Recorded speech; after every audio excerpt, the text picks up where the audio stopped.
The boy possesses the ultimate swordsmanship, which surpasses even thunder, but because he lacks magical talent, he is subjected to ridicule by his classmates. Even his teacher wishes he could expel him immediately, as in this world dominated by magic, he can't use any magical skills other than his sword techniques. In this place, magic is power. As a result, to avoid expulsion, Will has to defeat monsters in the dungeon every day and use the credits earned to maintain his grades. However, his frequent visits to the dungeon unexpectedly honed his superhuman reflexes and photographic memory. Today, the teacher prepared to have Will, who lacks magical abilities, perform a magic spell. He was simply supposed to pick up the catalyst in front of him to control the flames.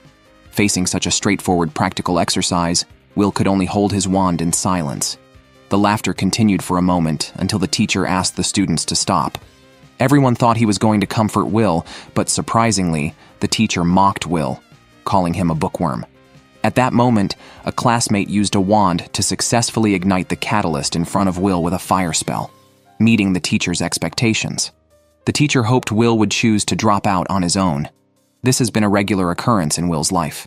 He couldn't remember how many times the teacher had put him in such difficult situations. Sion, who had acted earlier, also made it a point to trouble Will daily. Despite this, Will did not become despondent. Among his classmates, there were those who considered him a friend. Colette, a girl of noble lineage, did not see Will as useless. Instead, she secretly harbored feelings for him. This led to Will, who was oblivious to her feelings, often sharing stories about childhood friends. Once, invaders threatened humanity from above this world. But fortunately, 5 magicians emerged to save mankind. After their heroic deeds, they were granted the highest honor of the 5 supreme battles. Elfaria, who grew up with Will, became the youngest ever among the 5 supreme battles in less than 10 years. Thus, Will continued his pursuit to follow in Elfaria's footsteps, despite not having magical abilities. He still vividly remembers their promise to fight side by side. Today, his unauthorized entry into the dungeon was discovered by another teacher. Warkner, upon learning that Will had bypassed the first level and directly ventured into the 7th level of the dungeon, thought Will was insane, considering the strength of the monsters there. But this was also what Will did to avoid being expelled, as he needed to defeat higher-level monsters to earn more credits. Witnessing this, Warkner seemed to remind him that it was impossible to graduate merely on credits, especially since Will was a muggle who knew no magic. However, upon hearing this, Will did not plan to give up, because the only thing he could do now was to keep killing monsters. Seeing Will's determination, Warkner gave him a tip. According to Will's current grades, he needed to earn 4 credits this week to avoid expulsion. Will was shocked. Today was Friday, which meant he only had 2 days left until the next test. He immediately started to check his books for any monsters worth 4 credits, remembering that the teacher had mentioned it last month. Seeing Will so anxious, Warkner then told him about a monster named Baskerville on the 6th level of the dungeon, which was worth exactly 4 credits. This news made Will ecstatic. He joyfully hugged his teacher, unaware that outside the door, someone had just overheard their conversation. This person was Sion, who also planned to go to the 6th level to eliminate Will, whom he saw as a pest to the school. Thus, an unknowing Will arrived here, slightly excited because he had previously fought Baskerville on the 6th level. Although he had not defeated it then, the experienced Will knew that as long as he avoided Baskerville's flames, he was completely confident he could win this time. Meanwhile, Sion entered with 3 lackeys, not planning to attack Will directly. By defeating the monster before Will could, Sion hoped to prevent Will from earning the credits, thus leading to his expulsion. However, the other 2, who had never ventured beyond the 1st level of the dungeon, were not confident about this plan. Nonetheless, as an elite of the academy, Sion ignored their concerns. But just as they were talking, a sandbag-sized fist appeared out of nowhere. The commotion quickly caught Will's attention nearby. When Will arrived and saw what was happening, he was stunned. The monster in front of them was not Baskerville, but the evil spirit sentinel from the 10th level, a creature worth 10 credits. Such a formidable opponent should not have appeared on this level. Considering there might be an issue with the dungeon, Will also saw a man battling the evil spirit sentinel. Sion, in panic, used his flame magic to attack, but it caused no damage. Now, Will faced a dilemma. He wanted to intervene, but Scion had always mocked him. But if he didn't intervene, Scion might just die. However, in that moment of indecision, Will remembered what his childhood friend Alfaria had once told him. She had said he was brave and had even given him a pair of glasses. Wearing these glasses symbolized Will's resolve. At that moment, Will, like a longsword, managed to block the attack of the evil spirit sentinel. Meanwhile, the teacher found Workner. It turned out that when he learned that his good student Scion had gone to the 6th level of the labyrinth with 2 novices, he immediately suspected it might have something to do with Will. Yet, Workner reassured Eduardo that there was no need to worry if it was the 6th level, because Will was there too. He then used a magic sphere to show the battle taking place on the 6th level. There, Will was seen fighting the evil spirit sentinel single-handedly. In the next moment, Will managed to chop off a finger of the sentinel. Nobody expected that Will could hold his own against the foe. Scion, at the scene, couldn't understand how Will, a so-called magicless nobody, could force the mighty sentinel to retreat. Even Eduardo, the teacher, was taken aback. He couldn't believe that Will, whom he once mocked, now possessed combat capabilities surpassing that of a magician. Seeing Eduardo's expression, Workner unusually commented that he had recognized Will's talent all along. Will's unnatural strength, akin to that of a dwarf, his resilience, and his ability to understand an enemy's movements after just one look, showed that Will was a true genius in swordsmanship. Indeed, he could not use magic, but he was the only warrior in this magical world. Then, with a swing of his great sword, Will's sword energy amazed Scion. As the evil spirit sentinel launched a death ray, Will managed to slay it with a single strike. The battle ended there. Will approached Scion and extended his hand, asking if he was hurt. At that moment, Scion went mad. On the other side, Eduardo, watching through the crystal ball, furiously questioned Workner. He couldn't accept that someone who did not possess magic could surpass those who did. The next day, Workner saw that Will had recklessly challenged a more powerful monster, and unusually, he did not become angry. He acknowledged that this young man would be the one to upheave the world. The man never expected that he, being the closest to a godlike figure, would one day be defeated by a student he had always looked down upon.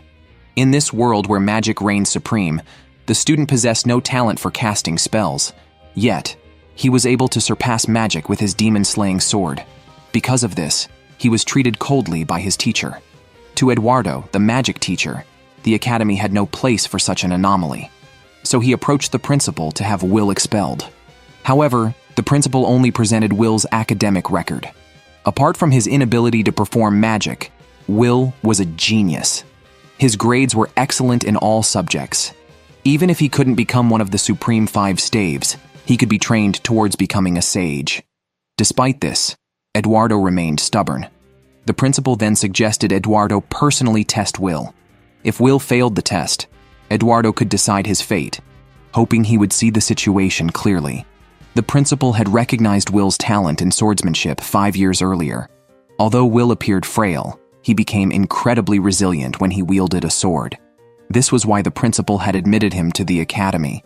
While Will had earned 10 credits, he still had a long way to go to reach the summit and become one of the Supreme 5 staves. To advance to the upper academy, students could either create new magic or earn 7,200 credits. For most, the latter was the preferable option. However, these students were struggling even to graduate. Will's only flaw was his inability to score in magical subjects. To graduate smoothly, he worked harder than anyone else in other subjects. Because he lacked any magical ability, he needed help from a blonde-haired friend, even to open his locker. While studying together, Eduardo approached them. He took Will alone to the arena, displeased with Will's continual failures in magical subjects. He decided to give Will a chance. If Will could land a hit on him, he would earn 5 credits in the subject. Otherwise, he would have to leave the academy. Will had no choice. Meanwhile, Workner was called to the principal's office. It was he who had advocated for keeping Will, so the principal felt it was only fair to consider Eduardo's perspective. Now they would see if Will deserved to pursue the goal of becoming one of the Supreme 5 staves. However, Workner thought the contest was unfair, as Eduardo was the man closest to becoming one of the Supreme 5 staves. Although he had failed in the final selection, He was once a reacher who had nearly reached the summit. Facing his teacher's attack, Will dared not let his guard down. Even attacks from behind were successfully intercepted by the teacher. The next second, Will realized that all of Eduardo's magic could be cast without chance, and that his offense and defense were flawless. It seemed almost impossible to hurt him. Surprisingly to Will, Eduardo could generate multiple instances of a single basic spell at once. Even though Will had honed his physical skills to the extreme, he couldn't dodge the barrage of attacks. Eduardo elegantly reveled in the pleasure brought by his magic, making Will struggle to defend himself. Meanwhile, the blonde-haired friend anxiously awaited Will. Teacher Eduardo, known for never going easy on students, watched as a magic pet, covered in wounds, walked in. Pointing at the locker in front, the blonde quickly guessed its intention. By then, Will had already collapsed on the ground. Eduardo stated, "If you can't even surpass me, then there's no way you can become one of the Supreme 5 Staves." He also told Will about the time when the dwarf race, with an army of 10,000, instigated a rebellion, but a single magician suppressed it single-handedly. This, he said, was the truth of their world. One magic staff could defeat 10,000 warriors, so the sword could never surpass the staff. Yet even so, Will was determined to become one of the Supreme 5 Staves, something Eduardo found incomprehensible. What noble reason could possibly drive him? But Will's response was simple. He just wanted to keep a promise made to his childhood friend, to stand together at the highest peak and watch the sunset. Just then, the blonde threw Will his weapon. The moment the sword was drawn, Will's eyes hardened with resolve. Facing Eduardo's magic attack, he no longer dodged but cut it straight through. Eduardo recognized it as a demon-slaying sword. But how would that matter? If he attacked all at once, he doubted Will could evade. At that moment, Will's hands and feet trembled, and he wanted so badly to flee. But he couldn't afford to fail here. The next second, he found a breakthrough. Seeing this, Eduardo launched a fierce attack. Will refused to accept the teacher's words. A magician is also a brave warrior, and indeed, swords have long been able to rival staves. Under the intense light, Will slashed across the teacher's face. Eduardo kept his promise and awarded Will 5 credits. The principal applauded the fight. Will had deliberately jumped into the dense attack to conceal himself, then struck a deadly blow from above, breaking through the barrier. Such indomitable spirit was indeed valuable. The boy simply killed an Ice King as usual, but unexpectedly, this caught the attention of the world's strongest 5 staves. In their understanding, magic is the absolute power in this world. Yet the boy chose a different path.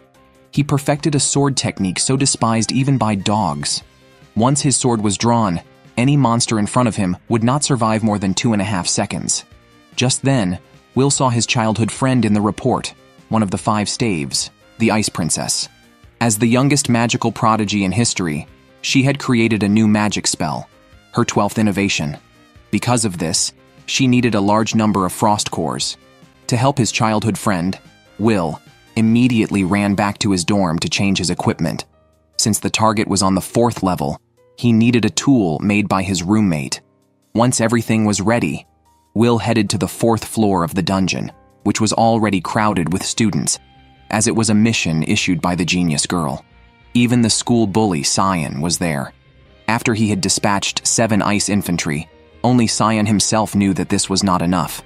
Originally, Will had soloed monsters hundreds of times stronger than these. Seeing everyone gathering at the entrance of the 4th level, Will had to continue exploring deeper. But fate always comes so suddenly. Just as he landed, he found a girl in distress. He quickly killed 3 monsters to save her, so fast that the girl did not even realize what had happened. However, she vaguely recognized that the techniques Will used were not magic. After thanking Will, the girl introduced herself as Alice. From their conversation, Alice learned that Will was the rumored bookworm. Will didn't mind, though, as many in the school looked down on him as a non-magical person. Oddly, Alice addressed him respectfully as Senior, making Will wonder if she didn't dislike him. However, Alice's reason was simple. How could she scorn someone who had helped her? She wanted to assist the Supreme 5 Staves and become a supporter of the sky herself. As Alice said, they had never seen the real sky. The sky covering the world was just a barrier, set up jointly by the 5 Staves to fend off external threats. If the barrier were ever broken, the world would be engulfed in darkness again. Thus, upon hearing about the mission, students actively collected cores, not only out of admiration for the 5 staves, but also to help support the sky. At that moment, Alice told Will that she had actually met Elfaria, his childhood friend. Just like the scene just now, she was alone in the dungeon facing a crisis. It was Elfaria who stepped in at the critical moment and rescued her. That was why she became enamored with Elfaria and would do anything for her. So, she volunteered to come here alone, but unfortunately, she couldn't find any ice infantry. Even using wide-range detection, she couldn't find any. It seemed they had already been hunted by others. However, Will, based on the movement traces left by the monsters, guessed that there was a formidable character ahead, because ordinary ice infantry would only leave behind ice fragments 0.5 to 1 meter thick, but the fragments here were several times larger. This confused Alice. Will clearly didn't use magic, so how could he know such things? Will pointed out that although magic was powerful, it was not absolute, especially in dungeons where experience and knowledge were key. After entering the cave, a giant monster attacked, but he easily dodged its assault. It turned out that the Ice King was a higher-class variety of ice infantry, unique to the 4th level. Alice felt this was not an opponent Will could handle, as getting close to the Ice King would result in being frozen, and defeating it would require long-range magic. However, Will assured her not to worry, as this wasn't his first time defeating such a creature. The tool he had borrowed from his roommate was specifically for dealing with the Ice King. Will used his agility and small stature to maneuver around the Ice King, perfectly binding the magical tool around every part of its body. The monster attempted to break free and launched a fierce counterattack, but Will had pinpointed its weakness. He activated the tool and killed it instantly. After killing the Ice King, a bunch of frost cores burst out, but Alice's expression changed upon witnessing this. It turned out that this was the capability of someone considered powerless, completely different from the rumors she had heard. Alice was actually directly under the highest 5 staves. They had specifically sent Alice to find strong individuals because the invaders from the sky were watching them from the other side of the barrier. Yet they lacked the strength and numbers to fight them. Therefore, they needed to discover more powerful individuals. Alice would report exactly what she had seen and even recommended that Will become a member of the tower, but this was rejected by both. Alf didn't want to add more of the inferior kind, but Zeo thought differently. Wiseman proposed to reconsider after the Grand Magic Festival. The two parted without agreement. Elfaria said she would wait here for Will. The man had never imagined that the universally acknowledged worst student in the academy, the one who couldn't use magic and was considered useless, would now dare to embarrass him, a favorite of the heavens, in public, infuriating him completely. He could never have foreseen that he would ultimately be defeated by Will, the so-called useless one. Shortly after defeating the Frost King, the Academy organized a comprehensive test to identify the strongest candidates and form a team to participate in the Grand Magic Festival.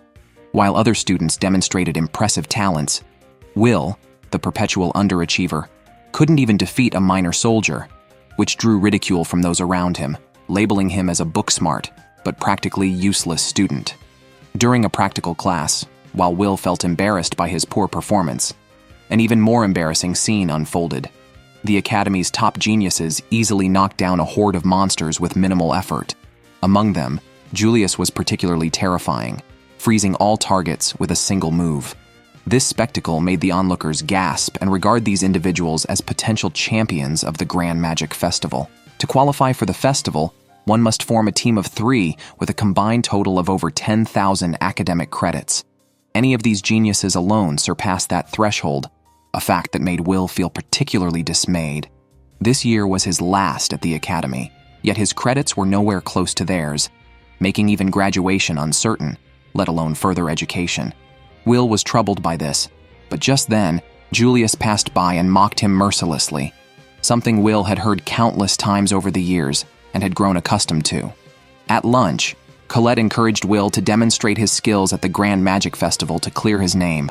However, Will immediately refused, as he had participated once in his sophomore year and had caused chaos, which had cemented his reputation as the worst student.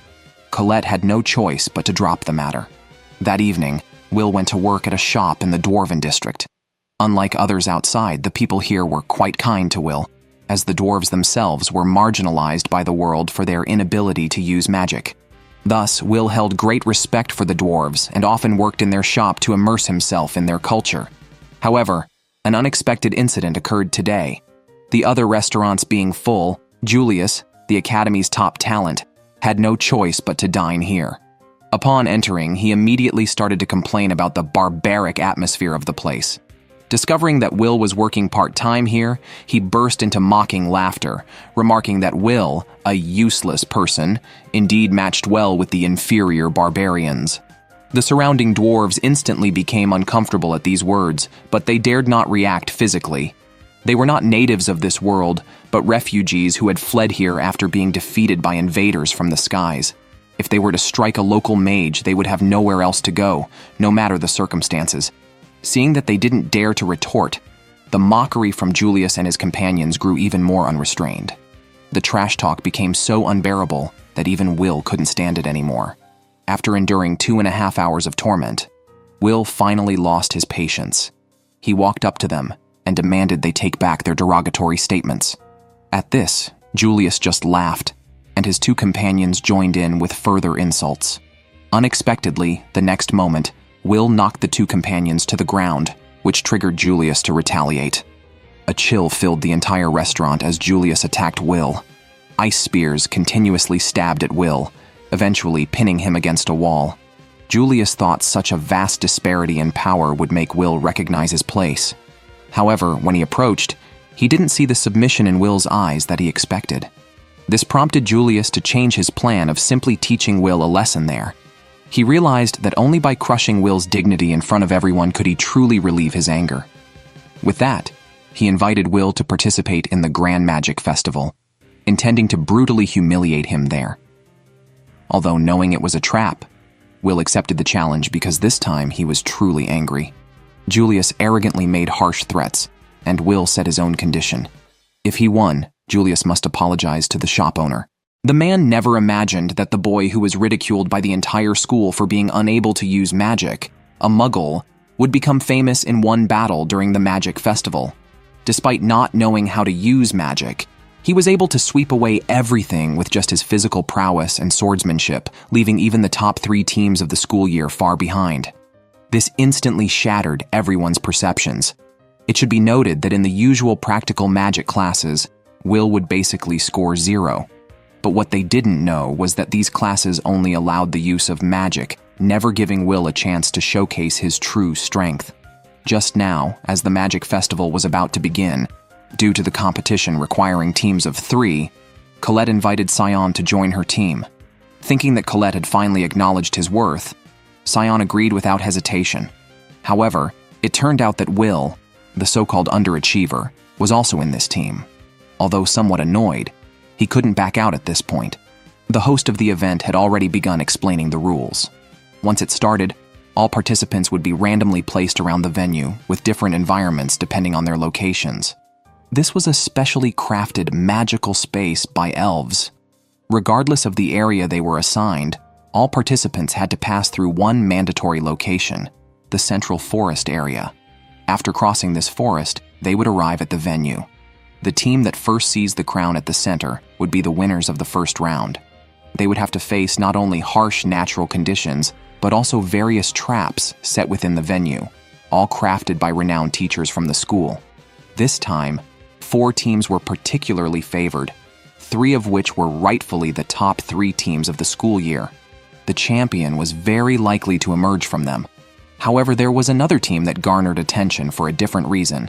Will's team.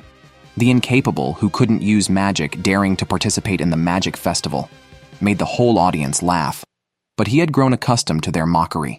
He had only one thing to do. That was to seek revenge against Julius.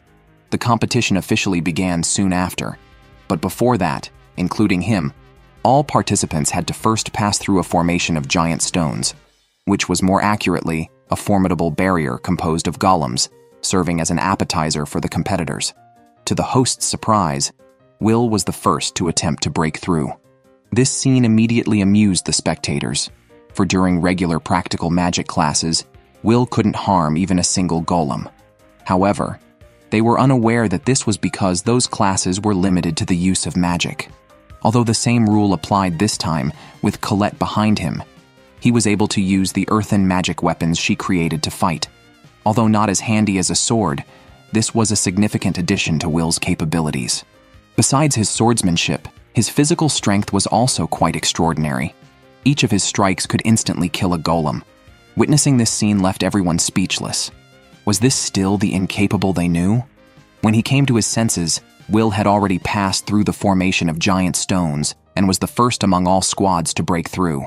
After entering the rocky desert area, he faced the traps within the venue. This test challenged the competitors on how to deal with long-range attacks.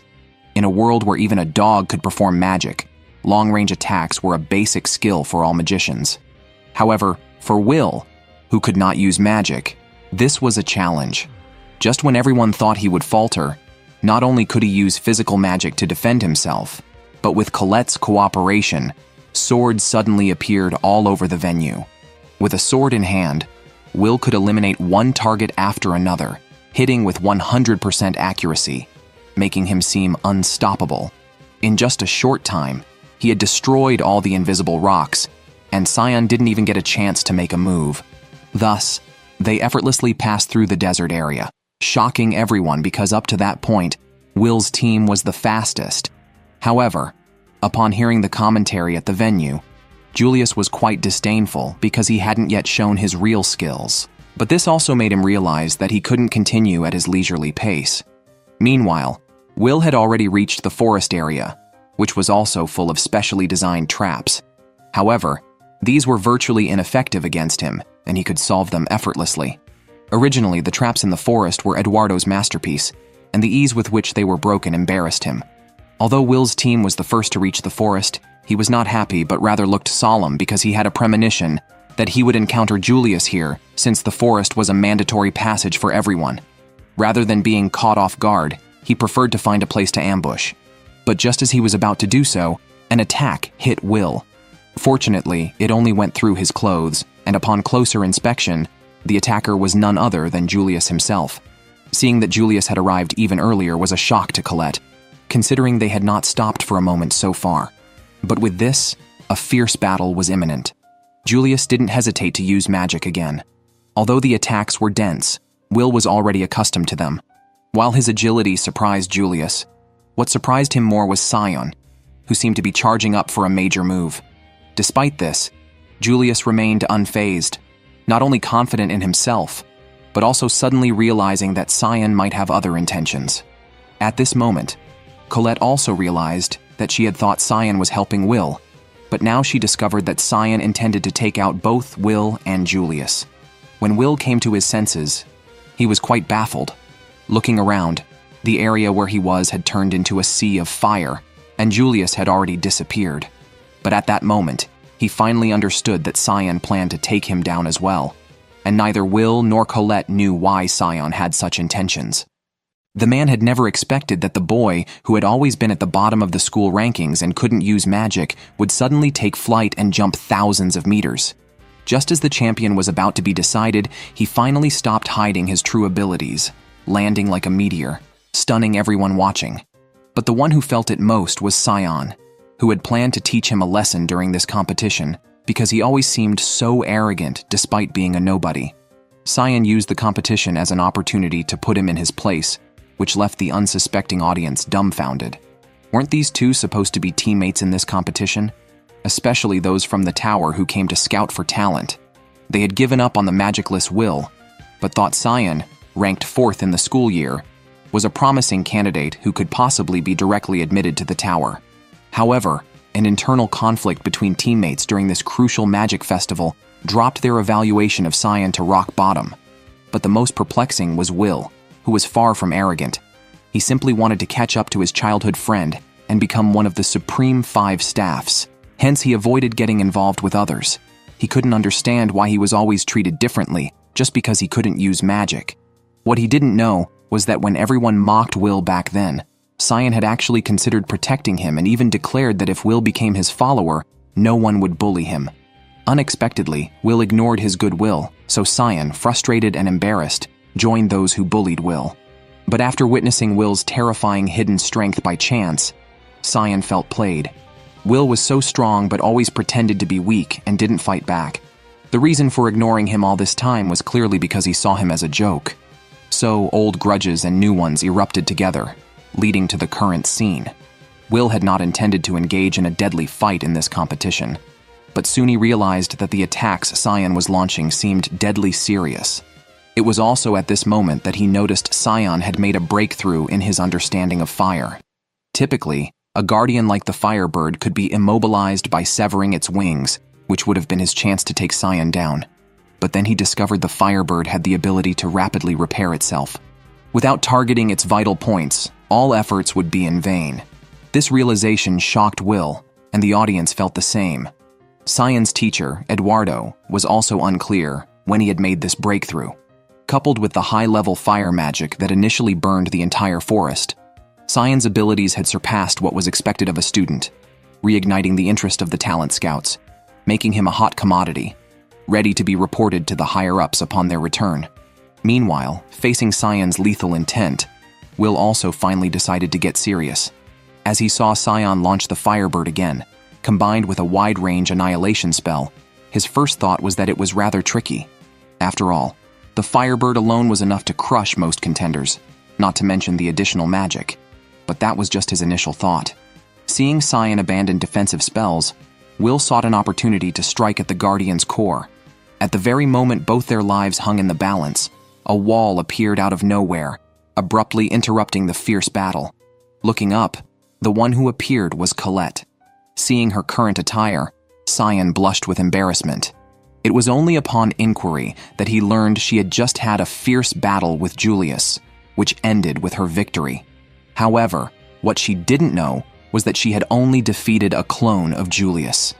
As Will and Cyan battled fiercely, figures of Julius appeared in every corner of the arena. It was unclear what secret technique he had launched, but it was evident that all competitors were simultaneously under his attack. Except for Wignall, who was also among the top 3 students and could easily defeat him, everyone else was slowed down by him. His goal was indeed to buy time. Meanwhile, in the finals arena, amid the excited expressions of the judges, Julius's team, Squad 9, led by him, unexpectedly broke through and arrived first. Just when the judge thought the championship was undoubtedly decided, suddenly, a figure descended from the sky like a meteor. The person landing in the finals arena was Will, who had decided to settle the score with Julius once and for all.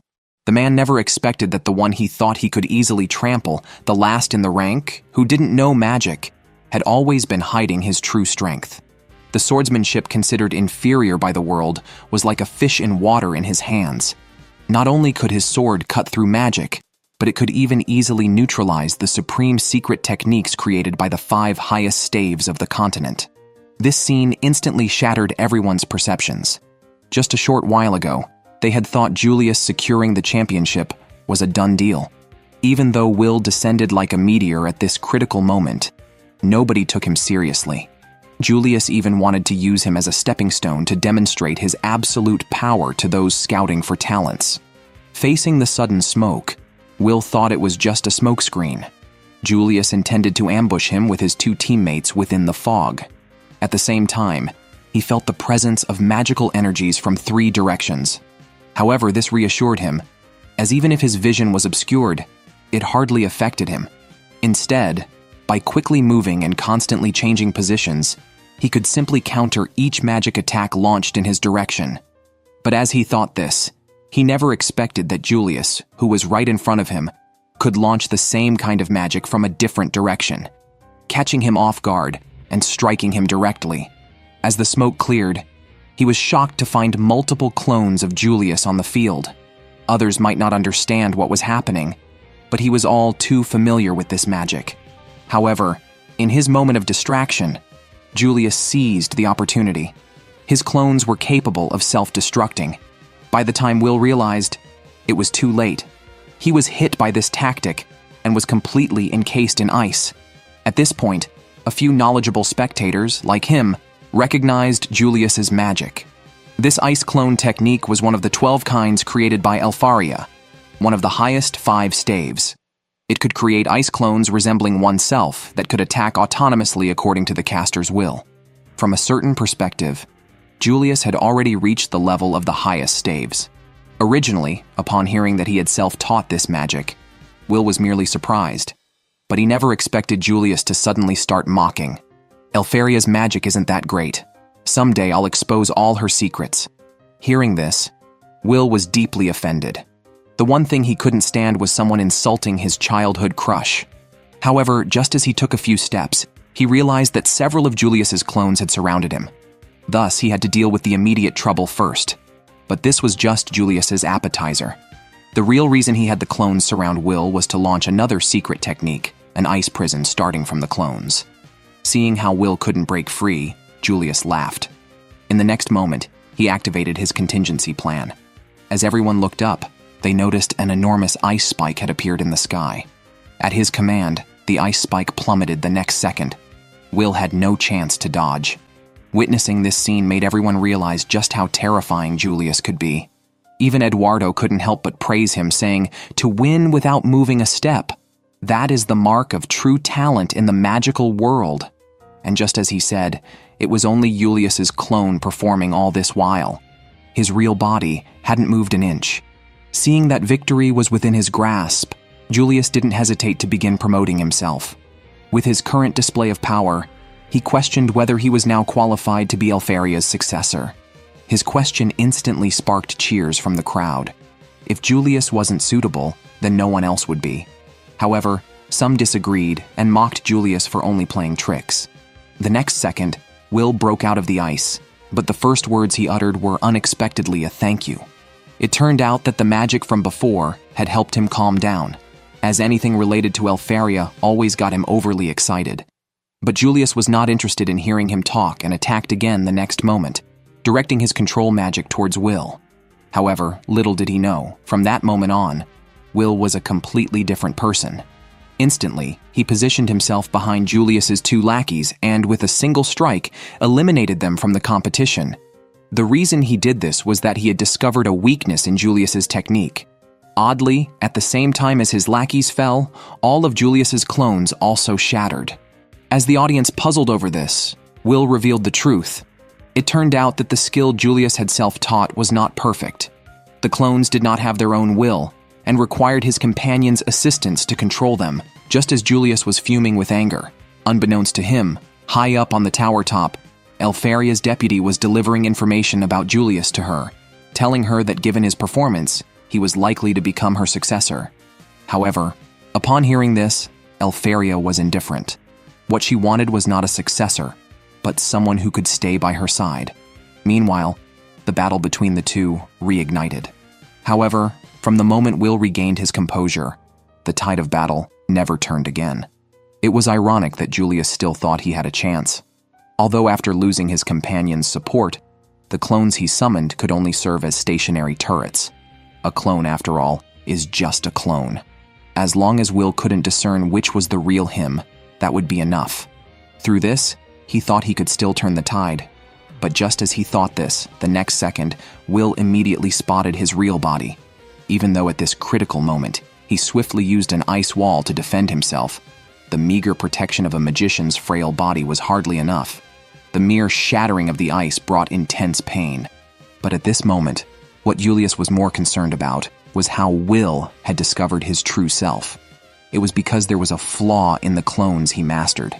Their body temperature was the exact opposite of the caster's, about -36 degrees Celsius.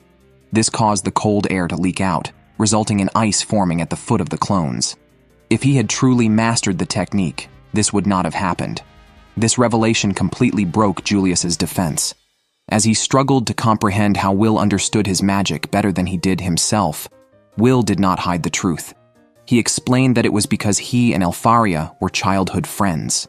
Not only were they both orphans, but they had also grown up in the same orphanage.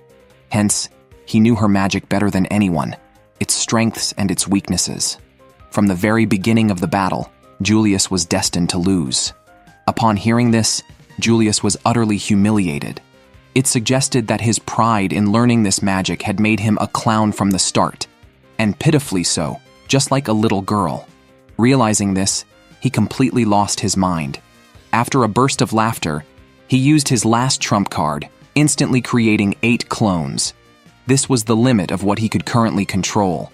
Even though he couldn't control them well, Will simply destroyed them one by one, dissipating Julius's earlier arrogance, forcing him to flee like a rat.